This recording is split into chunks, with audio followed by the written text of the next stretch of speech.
اللي عنده بنت، اللي عندك بنت، لا تزوجها بخيلا ولو كان يقوم الليل كله، ولو كان يصوم النهار كله، ولو كان سجدته طويلة، ولو كان بكاؤه أطول. البخيل يعاديه حتى بهائم الأرض، ولا يوجد للبخيل صاحب إلا نفسه. ترى البخيل ما يحب إلا نفسه في الحياة كلها. ولذلك إياك أن يكون زوجا لابنتك، فإنك تدخلها في النار قبل النار،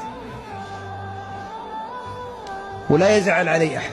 فهذا حق، هذا من النصح للمسلمين. لأن بعض الناس سأل عندما أراد أن يزوج عن دين الزوج وما سأل عن خلقه. والحبيب يقول: من أتاكم ترضون دينه وخلقه.